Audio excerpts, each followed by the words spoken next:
project planning and control, PP and C risk, execution and communication. Course 4, Module 5.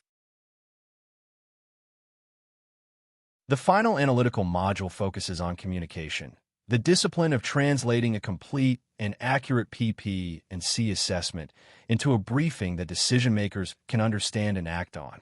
The Tom Newman standard, 70% analysis before the meeting beats 100% after, is one of the most quoted pieces of career advice in the PP and C community. It reflects a real trade-off between thoroughness and timeliness that every analyst faces. After this module, a student should be able to walk into a monthly review, clearly deliver the key findings, answer the hardest question credibly, and stop talking at exactly the right moment. Every element of Module 4 has been field-tested over decades of program reviews at JPL and Lockheed. These are not communication theory. They are practitioner lessons. In this module, we'll focus on one of the most important responsibilities of a PP and C professional, communicating analysis in a way that drives action. We'll discuss how to organize information, build a clear and compelling story, tailor your message to different audiences, and present complex data in ways that support informed decision-making. You'll also learn practical techniques for delivering difficult messages, building credibility, and ensuring your analysis leads to meaningful conversations and better program outcomes. By the end of this module, you'll be able to communicate complex program information with confidence and clarity. You'll learn how to tailor presentations to different audiences, organize data into meaningful stories, present recommendations that support decision-making, and communicate both positive and difficult messages with credibility. Most importantly, you'll develop the skills to transform detailed analysis into concise, actionable insights that help leaders understand the situation and make informed decisions. This section title slide opens the storytelling content, signaling the shift from data and analysis to communication and persuasion. The image on this slide represents the analyst at the center of the information flow, not at the end of a chain, but at the synthesis point where raw data becomes decision-enabling insight. The word telling in the title is deliberate. A good story is not just shared, it is delivered with intent. The analyst's job is not to present findings, but to move the audience toward a decision. Enter every briefing with a clear answer to the question, what do I need this audience to do or understand when I leave the room? That answer defines the structure of everything you say. The 4 purposes of a presentation are to inform, persuade, educate, and motivate. They define the framing for everything that follows. Knowing which purpose applies determines the structure, the level of detail, and the tone. Most PP and C briefings are primarily informative with an element of persuasion when a recommendation is being made. An analyst who enters an assessment briefing in educate mode will lose the room before they get to the data. The Henry Green quote, "The more you leave out, the more you highlight what you leave in," is one of the most actionable principles in the entire module. Every detail included in a briefing competes for the audience's attention with the most important point. Before building any briefing, state its purpose in one sentence. If you cannot state it in one sentence, the briefing does not yet have a clear purpose. The 3 audience types, management, contemporaries, and learners in general, require different levels of detail, different amounts of time, and different responses to questions. Designing without knowing the audience produces a briefing that does not work for anyone. The instruction to concentrate on the key facts and design accordingly is the professional version of the most common briefing failure, assuming that more information is always more helpful. The question of whether action is needed is the most important question for the audience on this slide. If the answer is yes, the briefing must make the required action explicit. If the audience leaves without knowing what to do, the briefing has failed regardless of its analytical quality. Know who is in the room before you walk in. Know what they have already heard. Know what question they're most likely to ask. Prepare for all 3. Define objectives, Outline key points, use logical flow, support with evidence and visuals, and keep it appropriately brief. 5 principles that collectively describe the difference between a briefing that informs and one that overwhelms. The observation that the tendency is to demonstrate knowledge through volume is the most common failure mode in analytical briefings. The audience does not need to see the work. They need to see the conclusion. Logical flow is the structural element that makes complex information accessible so that the audience can follow the argument from the opening premise to the conclusion without having to hold contradictory information in their head. The briefing is working. After drafting a briefing, ask whether it could be cut by 1/3 without losing any of the information the audience needs to make a decision. In most cases, the answer is yes. Questions, real-life examples, encouragement of participation, and adjustment based on feedback are the 4 engagement techniques that transform a one-way presentation into a decision-enabling conversation. Real-life examples and analogies are the fastest path to shared understanding. An audience that has seen the same pattern before on another program will accept your finding much faster than one hearing it for the first time in the abstract. Adjusting based on feedback requires reading the room in real time, which is only possible if the analyst is prepared so thoroughly that they are not cognitively occupied with remembering what comes next. Prepare until you can brief the content without looking at the slides. That level of preparation is what creates the cognitive headroom to read the audience and adjust. Tom Newman's rules: know your material, exude confidence, command a room, do not be afraid to say, "I do not know," do not oversell, and stop once you have convinced the decision maker are the operational code for every PP and C briefing.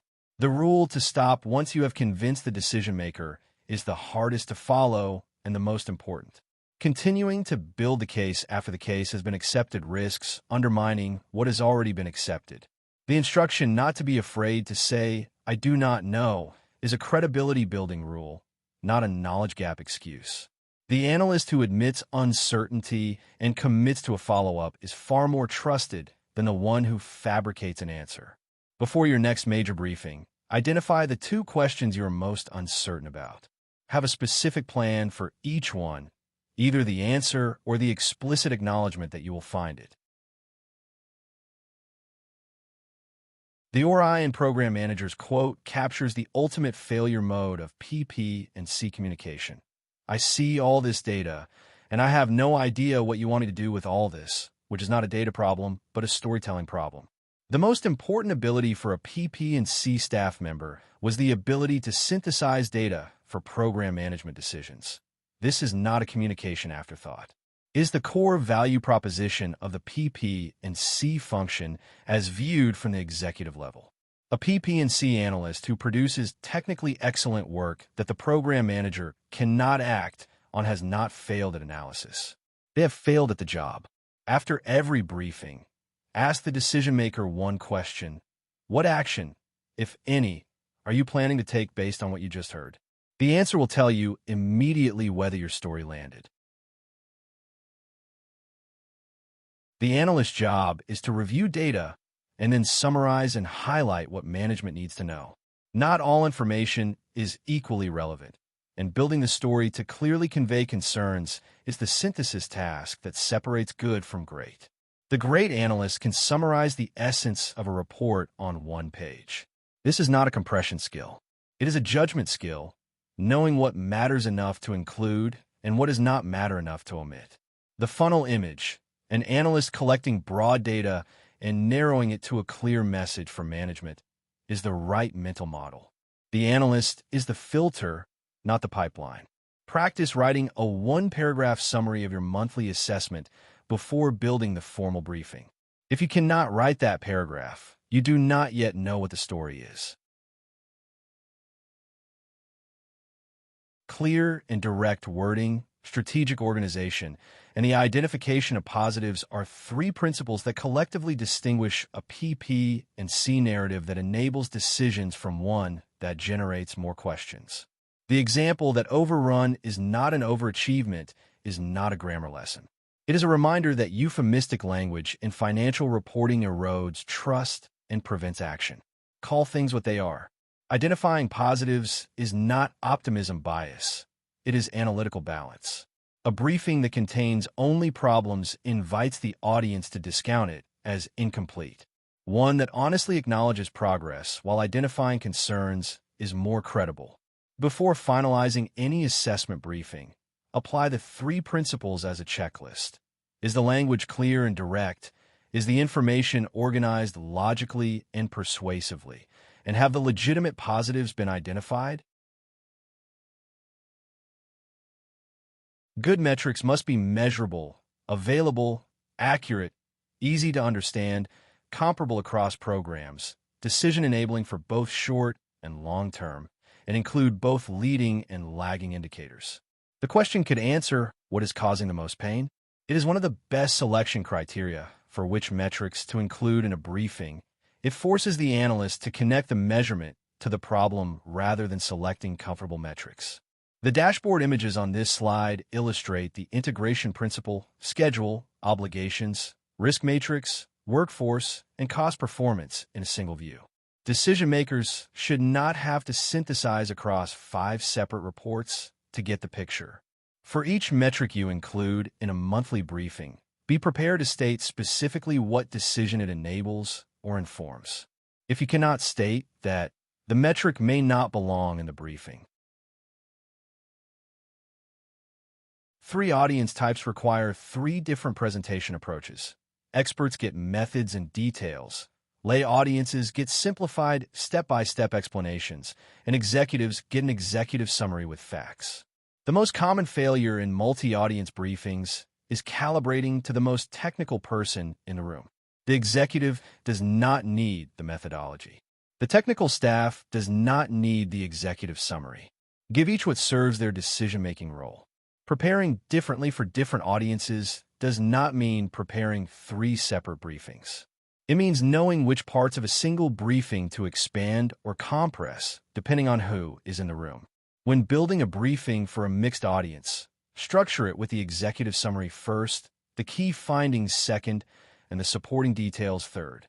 Different audience types can exit the briefing at different points and still have what they need. Simple and accurate illustrations chosen to make the message easy to grasp, and constructed so that each one stands alone without requiring the surrounding text, are the visual communication standard for PP and C briefings. The instruction that each illustration should stand alone is practically important for any briefing that will be printed or forwarded. A chart that requires the surrounding narrative to be interpretable is not doing its job. The most common illustration failure in PP and C briefings is the use of data-heavy dashboards.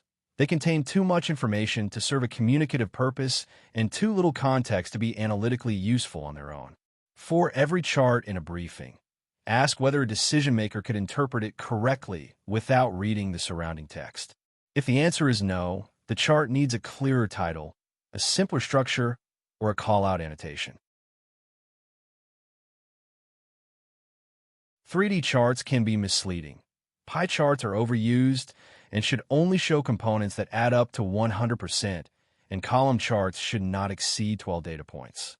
These are the 3 most common chart format mistakes in PP and C briefings. 3D charts make the analytical relationships between data points harder to read, not easier. The 3-dimensional visual adds note information and distorts comparative relationships between bars or pie segments. The column chart data point limit reflects a real attention and readability constraint. A column chart with 24 bars showing monthly data across 2 years is asking the audience to do analytical work that the chart format is not designed to support. When a time series has more than 12 data points, use a line chart. When showing proportional composition, use a pie chart with no more than 5 slices. When neither applies, use a table. The format should serve the message. Analysts are often bearers of bad news, and the management culture around how bad news is received determines whether problems get surfaced early enough to be addressed or suppressed until they become unmanageable. If management does not take bad news well, people will stop bringing it. This is not a hypothetical concern. It is one of the most documented causes of program management failure in NASA's own post-review literature. The 3 consequences of bad news suppression. The problem does not go away. Management has deniability, and earlier changes would have reduced cost impact, are all concrete, measurable outcomes, not philosophical concerns. The analyst's job is to deliver bad news early and clearly, backed by data that's hard to dismiss. Creating a culture where that is valued is leadership's job. Doing it regardless of whether it is valued is your choice. Tell them what you're going to tell them. Tell them what you told them. Be credible, get to the point, avoid distractions, link things together, and use parables and stories, the synthesis of all the storytelling principles in one operational framework. The instruction does not try to be the smartest person in the room, but rather to be the most credible, which is the most important single sentence in Module 4. Credibility is built through consistency, accuracy, and intellectual honesty. Smartness is irrelevant without those foundations. The complete story requirement, linking things together into a coherent narrative, is what distinguishes an assessment briefing from a status report. The status report answers what happened. The assessment briefing also answers why it matters and what should be done. Before ending any briefing, explicitly link the evidence you have presented to the conclusion you are drawing and then to the action you are recommending. If any of those 3 links is missing, the story is incomplete. 2 core principles summarize Module 4. It is about messaging, general to specific, no extraneous information, limited takeaways, analogies contain structure, and it is about credibility, not the smartest, but the most credible message, valid and convincing. The message's validity and convincing standard is the bridge between analysis and action. An analytically valid message that fails to convince results in no action. A convincing message without analytical validity results in wrong action. Both are required. The contained structure principle, tell them what you're going to tell them what you told them, is the professional insurance policy against a briefing that covers everything except what the audience needed to take away. Apply both principles as a final review before every briefing. Is the message structured from general to specific without extraneous content? Is it backed by solid analysis and delivered with conviction? If both answers are yes, you are ready. 3 focus questions test the core Module 5 competencies: the telling versus convincing distinction, audience-aware content calibration, and the stop when you have won the room principle. Q1 is the most conceptually important. The difference between informing and convincing is the entire practical theory of Module 5 compressed into one diagnostic question. Q3 is the application question that most students get wrong the first time. The instinct is to keep building the case. The correct answer is to stop, and the explanation of why is the learning point. Apply Q3's lesson to your next briefing. Watch for the moment when consensus forms and practice stopping there, even when you have more to say. Successful analysis and clear communication have done their job. Management is taking action. The final step is to apply everything learned across all 5 courses to a realistic, integrated scenario. The case study is designed to be the experience of actually doing the job, not studying about it, which is why the instruction is to work through the analysis before reading the answer key. A student who reads the answer key first and then works backward through the scenario has learned the answer, but not the skill. The skill is developed only through forward-facing work. Set aside the answer key slides for Module 5 until you have completed the 3 student assignment tasks. The 20 minutes you invest in the forward-facing work will produce more learning than an hour of reviewing the answer.